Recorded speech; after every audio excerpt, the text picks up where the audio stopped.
can. Yeah, that was our Emmy. Well, an Emmy Award winner chimed in as well. Our friend Eric Stonestreet has texted. Did he? Yeah, he thinks, Mooch, you sound like Matt Foley with the van down by the river. Chris Farley's the name of your pooch. My idol. You were definitely channeling it. Living in a van down by the river. Fantastic. So that is a shot of the 199th overall selection, 6th round of the 2000 draft for the Patriots, and Charlie Weiss hanging out with the 201st overall selection in the 6th round of the Patriots 2003 draft. That's none other than Cliff Kingsbury, who had a little cup of coffee in New England. He didn't even last the season. He didn't even get there for the season starting. Mike Giardi with Cliff Kingsbury coming back as a head coach. Mike? Thank you, Rich. Now, as a rule, the Patriots don't like to tell you what they're going to do. But Stephon Gilmore could not help himself this week when during an interview he said, quote, everybody knows, end quote, what his matchup was going to be this week, meaning a reunion with DeAndre Hopkins. The two have faced each other 5 times prior, and Gilmore has won way more than he's lost against Hopkins, who he called a great receiver, obviously. But why is he a great receiver? Well, Bill Belichick said, for starters, it starts with that catch radius for Hopkins. He is open even when he's covered. He also added that Hopkins is so intelligent, they often put him on the backside of those 3-by-1 formations, and he understands coverages and leverages so well that he can take advantage of whatever a defense is trying to do. That's exactly what Hopkins is about. He makes a one-handed catch. Oh, my goodness. Did he catch that? That's the touchdown catch of the year. Hopkins with a one-handed grab.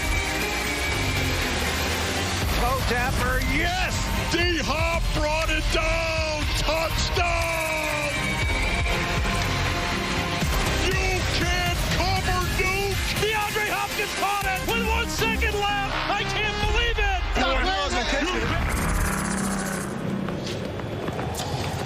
Whether it's his remarkable ability to high point a Hail Mary and beat a triple team at the same time, or it's his uncanny ability to toe tap a sideline with only centimeters to spare, or his vice-like hands, or his equator-sized catch radius, or, well, you get the point. The question remains the same in regards to DeAndre Hopkins. How in the world did the Cardinals get him for just a second-round pick? Prior to his visit, you're right. I mean, prior to his visit with New England with his quarterback on a most valuable trajectory, Hopkins sat down with one of our receivers with his own off-the-charts intangibles, Steve Smith Sr. What's up, baby? What up? Mic check, 1 2 1 2. It's atomic, you know, it's explosive. Let me see what we got here. DeAndre Hopkins, miraculous! You come here to Arizona and people are wondering how is he going to fit in, and yet you're doing the exact same thing you did at Houston, now Arizona. What has the transition been like for you? Man, I think this right here has definitely been smooth. Welcome to the Valley Nuke. And I think with the help of Cliff, he's a player's coach. All the guys love talking to him, being around him, and he makes it easy. Kyler, he came in, he was in Dallas training, we got together in the offseason, went over the plays, you know, made me feel part of the team. One-handed catch and a touchdown. Well, that's really where you build that chemistry, not just on the football field, but outside. What kind of teammate has Kyler Murray been in his young career so far? Man, he's been a great teammate. Let's go, bro. Let's go. What surprised me about him more so than anything is how demanding he is. Every time I go, it's safety. It's on top of the corner. Murray back to throw. Left side on the money to Hopkins. Hearing about Kyler, he's a quiet person. You know, he doesn't talk that much. But as soon as I messed up one play, he was on me, man. That's the passion that I want my quarterback to have, and that shows how much he cares. Break out and hit the sideline. Let's get it. Let's go score right here. Pulled in by DeAndre Hopkins, and he's got a touchdown. What? What I'm talking about? How deep of a run can this Arizona Cardinals team make? Man, we can go all the way, you know, to the Super Bowl. Okay. That's my mindset every time I step on the field, and that's my goal every year. Oh, yo! Let's go! Obviously, you know, us having Seahawks, the Rounds, last year the team that played in the Super Bowl, the team that comes from this division has been through it. Is there any pointers you can give some old guys and then some young guys coming out to be able to catch the ball? What I do daily, driving in the sauna before I go to sleep, is a hand gripper. you know, what receivers use more than anything is their hands. Correct. So, you know, older guys, you know, that's going through it, you know, he might have could have had, you know, little stronger hands. But when you were talking about older players, you weren't talking about me. You were talking about Mike Irvin, correct? Yeah, I was talking about Mike. I know Mike somewhere in there. You know, We can rap it.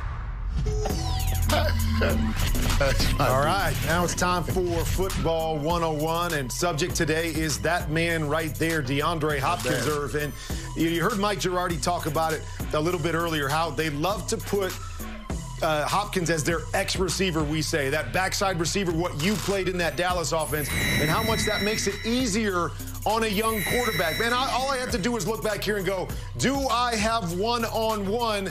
And I've got a guy that I can trust. Right here, this isn't even a great throw, but I can just put it up to DeAndre Hopkins, and I expect him to make a play for me. Once again, you're going to see a cat here, what we call a corner blitz here. They both recognize it. They're both looking. They've got a great awareness. Puts it on the back shoulder. This receiver added to Kyler Murray, who is such a gifted thrower of the football. Now it has made the game so much easier for him, Irv, to say, hey, I got my one-on-one backside. I don't even have to worry about the complicated stuff. Let me just take advantage of this playmaker that I've got. Yeah, and Kurt, you talk about it, and we talk about the great matchup he has with Gilmore. And Gilmore shuts him down. He's had a game where he's had 78 yards against Gilmore before, but he's so great in short areas. You can never take him totally out of the game because he can do things like this. Look at how he works his feet in hand and create that separation because he understands timing late. Most receivers want to run away from contact, but he doesn't mind coming and engaging with you. He threads you, and he uses those hands to knock you off him and catches that ball because he has such great timing with Kyler Murray. It's impossible, Kurt. It's impossible to stop routes like that. Well, and you mentioned it there. Gilmore loves to press. And with that quickness and strength of DeAndre Hopkins, will he press today? Because if you play off coverage, those are easy completions for DeAndre Hopkins. So a great chess match today between Belichick, Gilmore, and Hopkins and Kingsbury. That's some good stuff right there, Irv. Now let's see what's coming up next. Mooch, what you got? Coming up next, Kurt Warner has a lot of NFL records, but they're getting broken every week. Find out which one of Kurt's records gets... Predictions presented by Lexus. Steve, what do you got over there? I have one this time. Okay. Have we gotten one right yet this year? Anyway, I'm going to get one right. Yeah, I was close. Guess who has a record for the most passing yards by a Rams quarterback? Oh, boy. Against my 49ers in a single season. Music. Yeah. You know, 2001, you had 615 yards against Mooch's Niners. And you know what? I'm sick of you bragging this to Brenda about all these records you have against me. Just like I'm sick of vegan stuffing. Enough is enough, all right? So today, Jared Goff is going to throw for 418 yards combined with the last week, and he's going to smash your record, Kurt. And you know what? I'm fairly certain that you will have no more records to brag about against Mooch. That's it. Hold on a second. Before you go, Kurt, who's serving you vegan stuffing? You know, see, I hope Gail's not watching this. We didn't have vegan stuffing. My daughter made the best stuffing you ever saw in your life. But, you know, vegan stuffing, I don't do that. I don't do vegan stuffing. Kurt, I don't do vegan anything. I only asked the pertinent questions. I'm not. You didn't do vegan anything. I'm not sure how I'm supposed to follow vegan stuffing. But anyways, going back to my storyline, I was talking about the Patriots and the Cardinals, Kyler Murray, Cam Newton, dual threat quarterbacks. So it got me thinking a little bit. We've got some other guys coming back and dual threat quarterbacks playing this week. We got Taysom Hill, we got Kendall Hinton.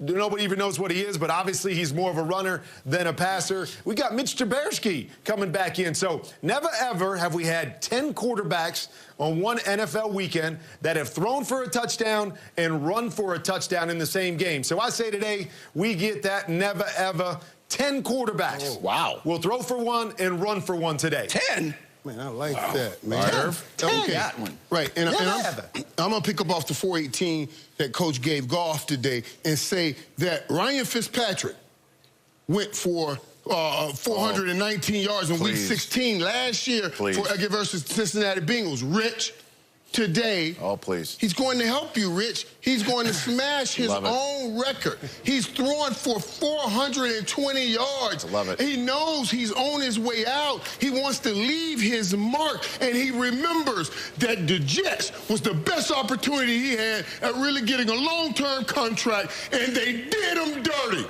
They said you don't deserve it, and they sent him packing. And today, Fitzpatrick gets his revenge. You know what? I'm sitting here, and I know I shouldn't be saying these things. I totally know I shouldn't be saying these things. But with the Jets saying, let's throw Sam Darnold out there, when the Jaguars are like, let's start Mike Glenn on, knock on wood if you're with me, you know, like start Glenn on while the Jets are trying to get Darnold back in there. I'm wondering, can we get the same guy who broke Geno Smith's jaw to meet with Darnold before the game? Oh, you had to go there.